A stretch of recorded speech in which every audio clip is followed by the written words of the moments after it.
El tema del que vamos a hablar hoy es el alcohol, una sustancia tóxica para el organismo que vamos a representar de esta manera. La mayor parte de las personas piensan que el consumo excesivo de alcohol no es bueno, pero muy pocas conocen sus efectos. Desde mi experiencia podría decir que casi siempre me formulan preguntas muy parecidas sobre el alcohol, así que atended a la conversación que vamos a tener en los próximos minutos. En ella descubriréis, entre otras cosas, cuáles son sus efectos en el cerebro y en el resto del organismo. Para centrarnos un poco, empezaremos explicando cómo calcular la cantidad de alcohol que tiene una bebida alcohólica.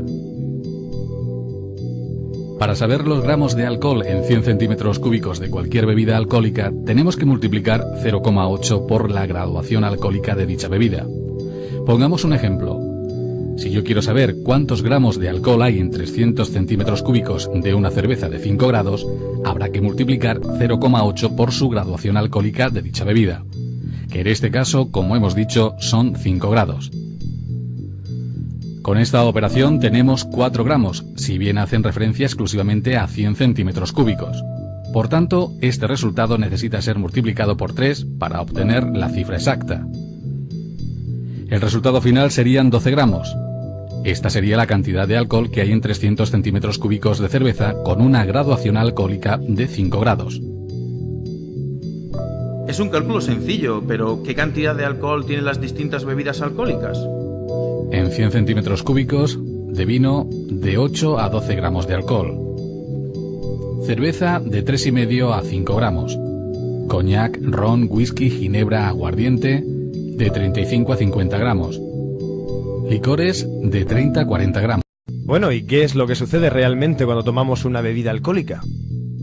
Si una persona está en ayunas, el alcohol pasa rápidamente del estómago al intestino.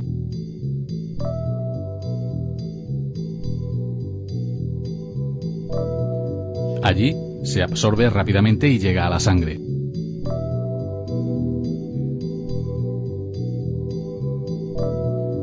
Al ser el alcohol una sustancia que se disuelve en el agua, se distribuye por todo el organismo. Para eliminar ese alcohol, el 90-95% lo hace el hígado. En el hígado, el alcohol se transforma a una velocidad constante en acetaldehído y posteriormente en ácido acético. Como la velocidad de transformación del alcohol en el hígado es constante, si tomamos más del que el hígado es capaz de metabolizar, se acumula en la sangre. El resto se elimina en la expiración por los pulmones. La cantidad de alcohol que se elimina por los pulmones es proporcional a la cantidad que hay en sangre, y lo podemos medir mediante un aparato llamado alcoholímetro. El hígado es capaz de metabolizar 7 gramos de alcohol por hora, pero esta cifra es muy variable de una persona a otra. Son más sensibles las personas pequeñas porque tienen menos agua. Así, por ejemplo, una persona de 65 kilos que consume 8 o 9 gramos de alcohol, la hora siguiente a la ingesta tiene en sangre un nivel de 0,150 gramos por litro, mientras que otra de 55 kilos puede llegar a tener 0,200 gramos litro. ¿Y si se toma la bebida alcohólica junto con la comida? En el estómago, al mezclarse con la comida, el alcohol pasa más lentamente al intestino y aquí estará junto con los alimentos. De esta forma irá pasando más lentamente a la sangre, por lo que los picos de alcohol en sangre, el famoso nivel de alcoholemia, son menores. En el estómago, al estar el alcohol más tiempo, se transforma en acetaldehído, ya que en el estómago existe el enzima, la sustancia capaz de transformar el alcohol en acetaldehído. ¿Y sobre el resto del organismo, cómo afecta si se consume de forma crónica? Puede ir destruyendo las células del hígado, los hepatocitos. El organismo intenta regenerar, pero como se siguen destruyendo y formando nuevas, hay zonas fibrosas y se puede llegar a producir una cirrosis hepática. También puede desencadenar hepatitis alcohólica y pancreatitis, y alteración del metabolismo de la vitamina A, que dificulta la visión nocturna, favoreciendo así los accidentes. A nivel de la boca, esófago y páncreas, puede favorecer el desarrollo de cáncer. ¿Qué efectos tiene el alcohol sobre el cerebro cuando se toma de forma crónica? En el bebedor crónico se van produciendo alteraciones en el cerebro, debido a que el alcohol hace que se creen falsos neurotransmisores. Estos falsos neurotransmisores son sustancias químicas diferentes a las normales que dificultan la comunicación entre las neuronas. A esto hay que añadir que el alcohol se incorpora a las membranas de las células del sistema nervioso y de las neuronas, con lo que se altera la funcionalidad del cerebro, pudiendo llegar a producir demencia. En el alcoholismo crónico se puede producir el llamado síndrome de Korsákov. En él hay un trastorno amnésico, confabulación, desorientación, nistagmus, ataxia, polineuritis, incapacidad para el aprendizaje. Se produce una atrofia cerebral. Nos has estado explicando los efectos del alcohol sobre el cerebro cuando se toma de forma aguda, pero ¿cuáles son sus repercusiones en el resto del organismo? Bueno, el alcohol es un tóxico y tomado en cantidad importante de forma aguda puede producir inflamación de la mucosa del estómago y del duodeno, es decir, que puede desencadenar gastritis y duodenitis, y en ocasiones hasta cuadros de hepatitis alcohólica aguda. De acuerdo, pero supongamos que un chico asiste a un botelleo, se sobrepasa bebiendo y sufre un coma etílico. Además de los problemas relacionados con el cerebro, ¿se ve afectado el hígado? Evidentemente, piensa que puede tener una hepatitis alcohólica aguda, que es un cuadro muy grave, capaz de producir un fallo hepático fulminante. La mortalidad de la hepatitis alcohólica aguda es del 60%. Además, en España empiezan a aparecer estos cuadros por el aumento del botelleo, y pueden presentarse en personas que no suelen beber durante el resto de la semana. ¿Existe alguna diferencia respecto al alcohol entre el hombre y la mujer? Claro que sí.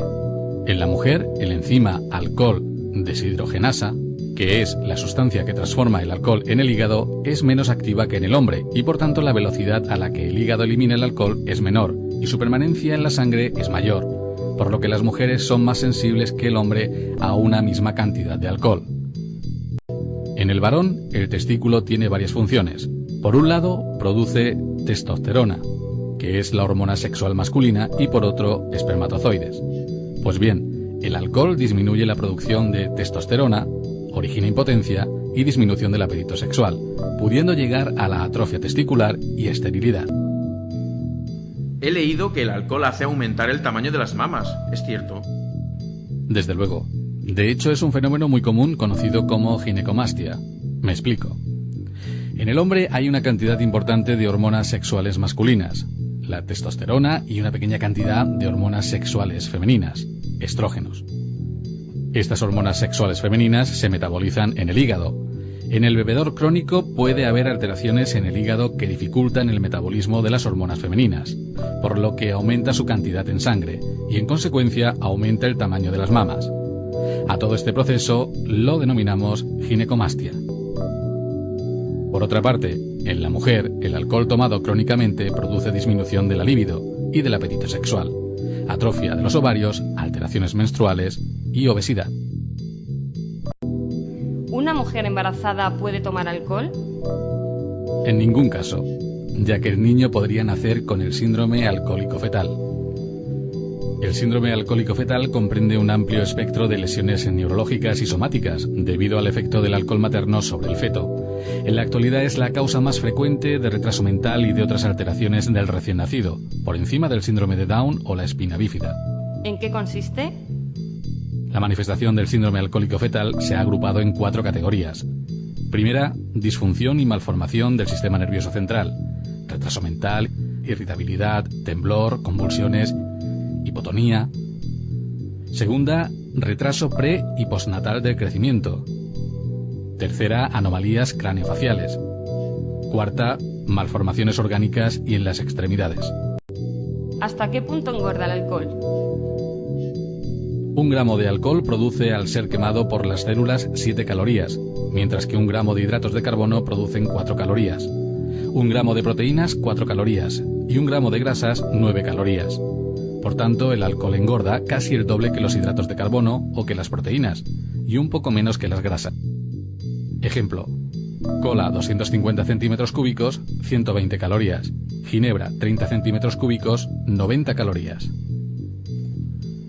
Un Cuba Libre o un Gin Tonic tienen aproximadamente 210 calorías y esto equivale aproximadamente a 80 gramos de pan, 500 gramos de naranja, 500 gramos de fresas o 130 gramos de jamón serrano. Los alcoholes destilados como ginebra, ron, coñac, whisky aportan calorías vacías, es decir, que solo aportan calorías sin ningún nutriente beneficioso para el organismo. El vino y la cerveza, además del alcohol que llevan, aportan otras sustancias como vitaminas o antioxidantes, pero conviene recordar que medio litro de cerveza tiene alrededor de 200 calorías y que un cuarto de litro de vino llega aproximadamente a las 200 calorías.